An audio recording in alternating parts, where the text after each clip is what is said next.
So, the most recent chapter of Vinland Saga has everybody in the community positively buzzing. So much so that the author of the manga, Makoto Yukimura, has made a tweet thanking the fans for their overwhelming response, saying this was a moment 16 years in the making. This chapter caused such joy, catharsis, and many tears, with some proclaiming that this could have been a satisfactory ending for the whole entire manga. So what made this chapter so special? What clever techniques did Yukimura use to cause us to feel this way? And what does this mean for the rest of the story? The first thing that jumps out about chapter 191 is its size. It's a monstrous 32 pages long. That's the most pages in any chapter in the past 5 years. The last time we had this many pages was in January 2017 with chapter 135. Due to the high number of pages, this chapter is able to accomplish a lot more within it, noticeably giving us an update on a lot of the smaller story threads that have been set up throughout this arc, while also focusing on a couple of major moments. This jumping around from setting to setting is tied all together by the processing of the wheat, from harvesting to milling, then making the dough and baking it and admiring it, and then to consuming it. This helps ground the chapter chronologically, as all these events would have taken place near each other in time. The only noticeable outlier to the structure are the pages right in the middle, pages 15 and 16, the ones focusing on the tattoo gang. Here these men are also harvesting the wheat apart from the rest of the crowd, furthest from the main set of characters we know and love. Here, Sturk expresses his admiration for Thorfinn, and while Ivar agrees, he still states his doubts about Thorfinn's fundamental philosophy. There are two details I gleaned from these pages. First is that Ganglati has basically been confirmed to either be deaf and or mute, as Sturk clearly makes hand gestures to communicate with him, and Ganglati responds in kind with the cutest little thumbs up. Oh, isn't he just the sweetest? Second is this interesting exchange between Ivar and Sturk at the end of page 16. Ivar is no longer showing his eyes, and he mentions a leader is someone who will pick up a sword if he must. Sturk's expression here is a very interesting one to me, as it could be seen in many different ways. This character has been consistently shrouded in that little bit of mystery, not quite knowing what his true intentions are, with him sometimes being a little coercive, but other times really quite genuine. However, I'd say that Sturk seems first and foremost a good friend to Ivar, someone whose goals align with him, but is not quite as passionate. All he has done seems to be in service of his friends and trying to help them have a better life. Personally, I think this expression is one of worry. Sturk is worried at what Ivar may do. Ivar is reckless, impulsive, and lacks tact. And I don't think we have to imagine too hard at what he might do at the slightest mishap of this Vinland project. Sturk may have even brought up this conversation to perhaps persuade Ivar to Thorfinn's competence and to trust his leadership wholeheartedly. But alas, this was to no avail.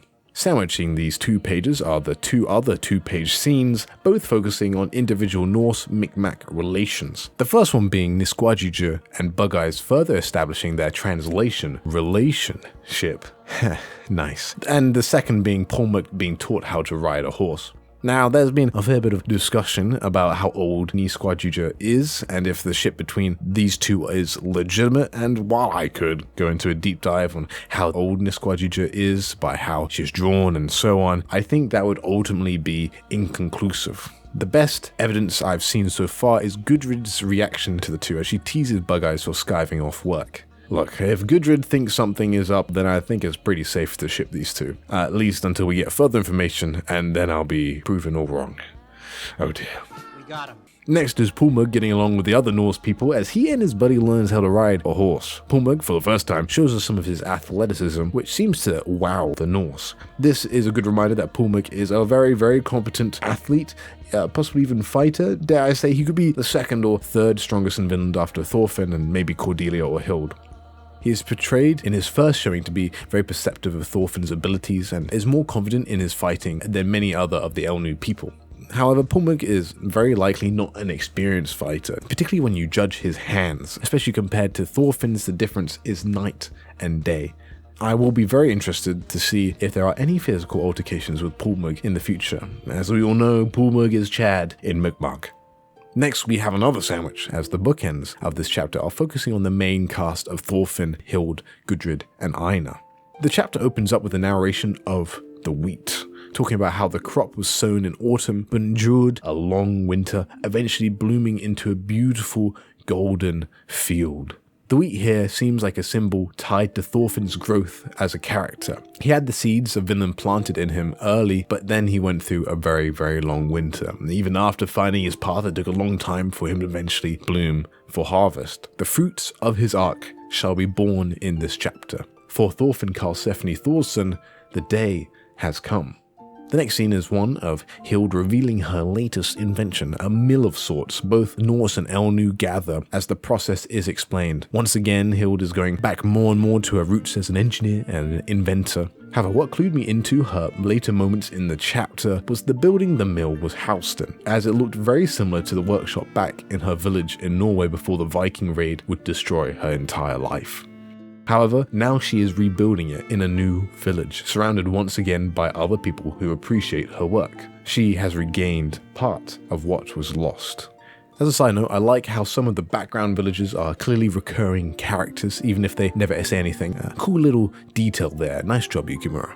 Moving on to the other side of the sandwich, we are hit with 3 major emotional points. First, we have Thorfinn and Einar observing Pulmug riding the horse. Gudrid, Kali, Mama, and Hild join them for a picnic, and as Thorfinn admires the bread that has been made, Einar and him have this moment. It's the culmination of their goal and their hard work.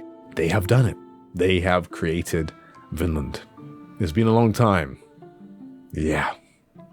This wheat is the final sign of the village's creation, as it is finally self-sustaining. The sign that they have fulfilled their promise to Arnid almost 100 chapters ago. It is at this moment that Gudrid pops out and drops a massive bomb, the fact that she is pregnant. While this is perhaps one of the culminations of Thorfinn's and Gudrid's relationship, it also helps contrast with the other 2 major emotional beats here, as it is a beginning of a new adventure for their relationship, contrasting the other 2, which seems like a finale of 2 different arcs. For those of you who aren't quite as clued into the history, this child here is most likely going to be Snorri. This little chap was the real-life son of Thorfinn and Gudrid, and was best known to be the first known European born in the Americas. After this, we get an adorably cute reaction from Thorfinn, and then have these 2 new parents having to explain where children come from to Kali as they sit down to finally eat their sandwiches. See, I told you, there's a lot of sandwiches in this chapter. And finally, we get to the climax we all have been waiting for. Hild finally letting go of her rage. Vinland's completion, as shown through the creation of bread, has answered her demand from 70 chapters ago. If this anger and hatred are going to be eased by this land of peace you propose, then do it. Hild, all along, just wanted to get rid of her anger, but the only way she knew how to get rid of it was through vengeance. However, as we all know from reading this story, that was not and would have not been the case. If Vinland is to be a place without slavery, it has to also be a place for those to become free from the curse of anger and vengeance. Vinland has not only provided Hild with something that can ease her anger, but also a place to regain what she has lost. She spent years in that forest, stuck, trying to release her anger through the killing of rogue bears to pay for the death of her master. But ultimately, it didn't work until she met the original bear, the beast that taught her the supposed way of the world. She tried to kill him and failed, and deep down she knew it wouldn't save her. But she knew no other way. Now, through not pulling that trigger, she has let her anger go. She can now finally see the mountain. She demanded Thorfinn to give back her family, and instead Vinland gave her a new one. This moment is so understated, and I love it for that. Hild is eating her sandwich and decides, it's just time. Just like when she declared war on Thorfinn, it was a relaxed moment around food. She ends it around food by also just bringing it up casually.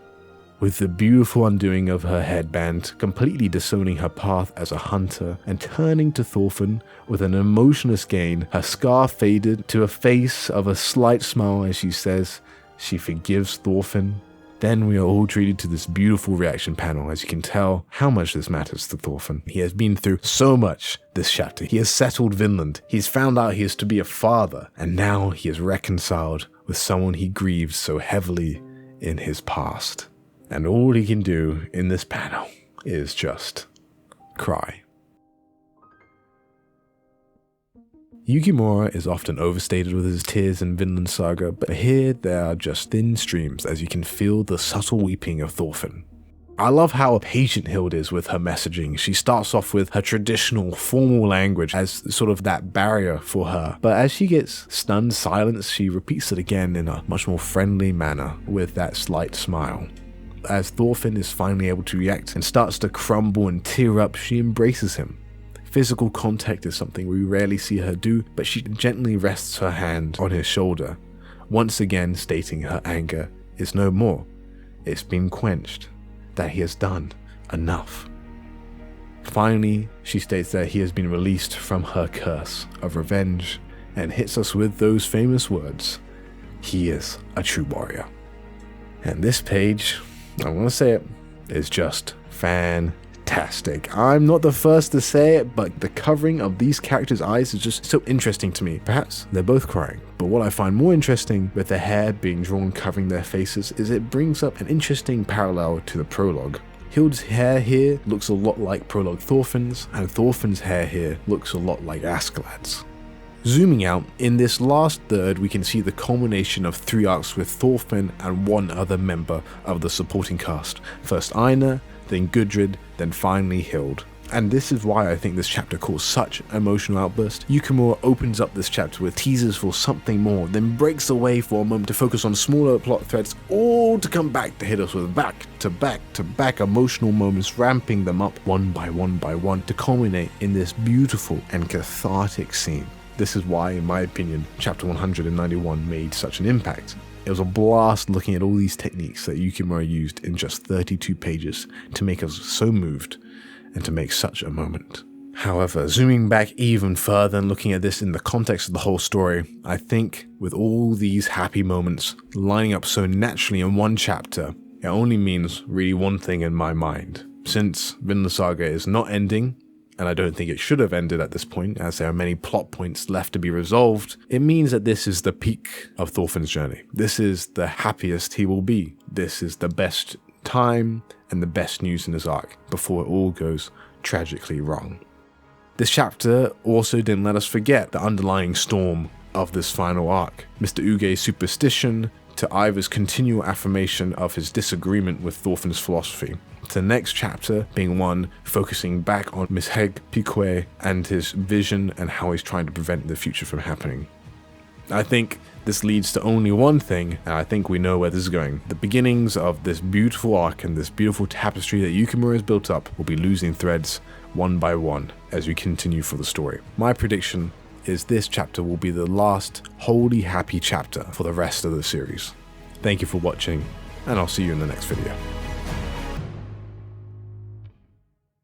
Hey guys, sorry for this video taking so long to get out. I have 2 quick announcements to make, but before that, I know it's already almost time for the next chapter, and I assure you I probably won't be making, I won't be making a video for the next one, because this one took so long. But first, I have a quick question there in the description box below. This is for a future video of mine, and if you could fill that out, that would be really, really helpful. The questions are meant to be tough, and so if you don't get all of them correct, that is totally okay. Nobody has got them all correct yet, and that's kind of the point. I want it to be as wide of a data set as possible. So a massive thank you to those who have already all just filled out. You all are absolute stars. Second announcement is that I am now a mod of r/Vinland Saga, and with that comes a new Discord server. So if you want to come and check it out and discuss chapter 192 when that releases, that will be the place to be. Well, at least that's where I'll be. So yeah. Anyway, thank you so much for watching, and I'll see you guys around. Peace.